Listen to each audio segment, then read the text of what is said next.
Assalamualaikum warahmatullahi wabarakatuh. Halo semuanya, perkenalkan nama saya Trimurti Masrik. Saya merupakan salah satu mahasiswa dari Universitas Terbuka Jakarta dengan nomor NIM 052031963.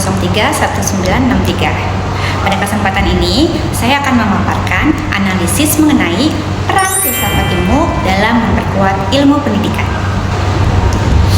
Kita akan melihat bagaimana kedua domain ini saling berhubungan secara timbal balik, dinamis, dan tidak dapat dipisahkan. Pertama, bagaimana filsafat ilmu memperkuat ilmu pendidikan? Filsafat ilmu berfungsi sebagai fondasi sekaligus pengawas. Ia memastikan bahwa ilmu pendidikan kokoh berdiri sebagai disiplin ilmu yang mandiri dan logis, bukan sekedar teori yang mengikuti tren belaka. Filsafat menguji metodologi penelitian pendidikan agar tetap ilmiah. Di sisi lain, filsafat menjaga agar pendidikan tetap syarat akan nilai kemanusiaan, moralitas, dan tidak kehilangan jiwanya. Namun, hubungan ini tidak searah. Pendidikan yang bermakna juga turut memperkuat perkembangan filsafat ilmu. Ruang kelas dan praktik persekolahan adalah laboratorium real. Disinilah teori-teori filsafat diuji keabsahannya di lapangan. Selain itu, proses pendidikan yang berkualitas akan melahirkan generasi pemikir kritis.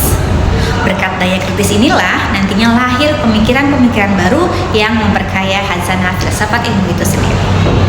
Sekarang, mari kita bicara tentang filsafat ilmu sebagai pisau analisis. Kita membedahnya melalui 3 pilar. Pertama, secara ontologi. Kita bertanya, apa sebenarnya hakikat pendidikan yang kita jalankan sekarang? Apakah hanya untuk transfer informasi atau pembentukan karakter secara utuh? Melalui pilar ini, kita membedah hakikat asli dari pendidikan dan sosok manusia yang ingin kita bentuk. Kedua, secara epistemologi. Pertanyaannya adalah, bagaimana cara kita mendapatkan pengetahuan tersebut? Apakah metode diskusi lebih efektif dari ceramah? Di sini, filsafat ilmu berfungsi menelaah cara menyusun kurikulum serta metode pembelajaran yang valid dan efektif. Terakhir, secara aksiologi. Kita bicara soal nilai. Untuk apa ilmu itu digunakan? Pendidikan tidak boleh bebas nilai, melainkan harus punya arah moral yang jelas. Aksiologi berperan menakar tujuan ilmu yang diajarkan, guna memastikan hasil pendidikan membawa kemaslahatan dan etika bagi masyarakat. Oke. Contoh konkret penerapan ini dapat kita lihat pada kebijakan kurikulum merdeka. Secara ontologi, kurikulum ini memandang siswa sebagai individu yang unik dan memiliki potensi yang berbeda-beda. Secara epistemologi, diterapkanlah metode pembelajaran berbasis proyek agar siswa aktif mengkonstruksi pengetahuan. Secara aksiologi, tujuannya sangat jelas, yaitu membentuk karakter luhur melalui profil pelajar Pancasila.